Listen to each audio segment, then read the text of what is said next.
रण अब प्रचंड है, बल है, बलवान है। क्रांति का संकल्प है, विकास में विश्वास है। नीतियों की राजनीति है, विचारों पर प्रहार है। वर्तमान है, इतिहास है, विपक्ष की हुंकार है। वादों पर विवाद है, चुनौतियों का अंबार है। राज्य की है पुकार, अब की बार होगी किसकी नैया पार। देखिए सिर्फ the news garage presents political गलियारा हमारे इस प्रोग्राम में। नमस्कार, मैं नवीन मिश्रा और आप देखना शुरू कर चुके थे न्यूज गैरेज। अभी हमसे उत्तर नागपुर विधानसभा पर चर्चा करने के लिए मौजूद है हरिनारायण येवले जी। येवले जी, बताइए आपकी क्या राय है अभी यहाँ पर, जैसे कि विधानसभा चुनाव अभी आने वाले 20 नवंबर को यहाँ पर होने वाला है। कैसी टक्कर आपको दिखाई दे रही है? टक्कर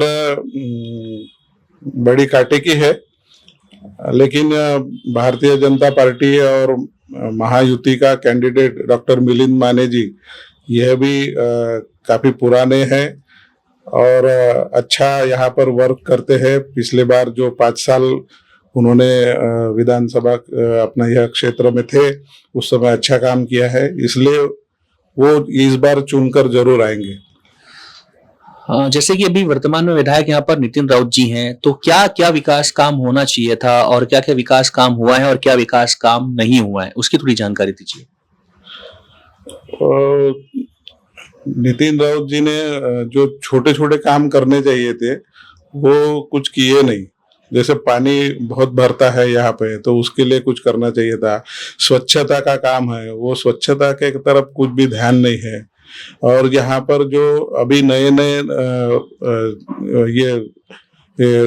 ये हो रहे, विकसित हो रहे हैं, जैसे छोटे छोटे प्लॉट गिरा कर जो ये हो रहे, उसमें ध्यान देना चाहिए। वो कुछ नहीं हो रहा है। ऐसे ही रोड नहीं है, बिल्कुल भी गड्ढे हैं रोड में, ऐसे भी बहुत सारे हैं।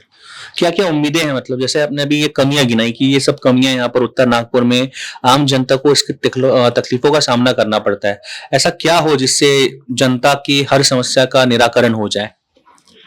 जैसे हम पूरे नागपुर में घूमते हैं तो पश्चिम नागपुर है, दक्षिण पश्चिम है, पूर्व नागपुर है, इसमें बहुत अच्छे रोड है, स्वच्छता है, पानी की समस्या नहीं है कुछ भी।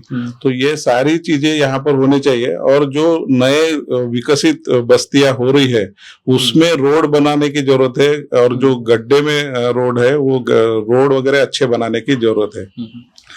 जैसे कि हम विकास की बात कर रहे हैं, तो विकास तो फिलहाल जैसे कि आपका कहना है कि जितना विकास होना चाहिए था वो विकास नहीं हुआ है। जो छोटे छोटे कामों पे ध्यान देना चाहिए था नितिन राउत जी ने, वो उन कामों पर भी ध्यान नहीं दे पाए। तो क्या इस बार लगता है परिवर्तन का माहौल यहाँ पर उत्तर नागपुर में देखने को मिलेगा? निश्चित ही परिवर्तन का माहौल है।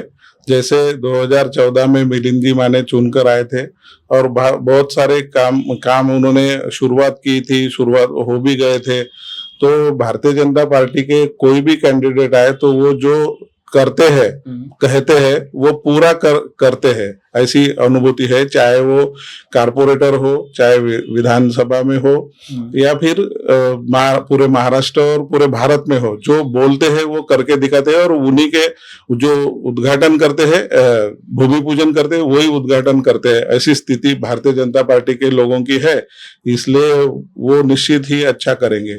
राजनीति में जातिवाद के बारे में आप क्या बोलना चाहेंगे? जैसे कि उत्तर नागपुर में दलित समाज भी बड़े पैमाने पर है, मुस्लिम समाज भी है, ओबीसी समाज जिससे आप आते हैं वो भी समाज बड़े पैमाने पर है यहाँ पर। तो जातिवाद के बारे में आप राजनीति में क्या कहना चाहेंगे? जातिवाद का अंशतः परिणाम तो रहता ही है। कुछ लोग ऐसे हैं कि उनको देश के बारे में कुछ ज्यादा जानकारी नहीं रखते। समाज कैसा होना चाहिए, देश की प्रगति कैसी होनी चाहिए, ऐसी जो ध्यान नहीं देते हैं इस चीजों पर, वो जातिगत कैंडिडेट को वोट करते हैं। और मुझे लगता है कि देश के लिए वोट करना चाहिए। कोई जाति पाति, कोई भी जाति का हो, तो कोई जाति का रहे कैंडिडेट, इसलिए मुझे क्या फायदा? तो कोई फायदा नहीं है। अगर जो देश के लिए काम करेगा, हिंदुत्व के लिए काम करेगा, जो देश बचेगा, हिंदुत्व बचेगा, तो हम बचेंगे। कोई जाति पाति का रहेगा तो वो बचेगा नहीं। इसलिए देश के लिए, धर्म के लिए जो काम करता है उसको ही वोट देने चाहिए। जैसे कि आपने देखा और सुना कि हमारे साथ येवले जी मौजूद थे, जो कि खुद एक ओबीसी समाज से आते हैं, लेकिन उनका मानना है कि हमको जातिवाद की राजनीति नहीं करना चाहिए, लेकिन जो विकास करता है और अपने एरिया का विकास करता है, लोगों को आगे बढ़ाता है, लोगों को रोजगार प्रदान करता है, लोगों की हर समस्याओं का ध्यान रखता है, हमें उसे चुनकर लाना चाहिए। आप बने रहिए द न्यूज़ गैरेज के साथ।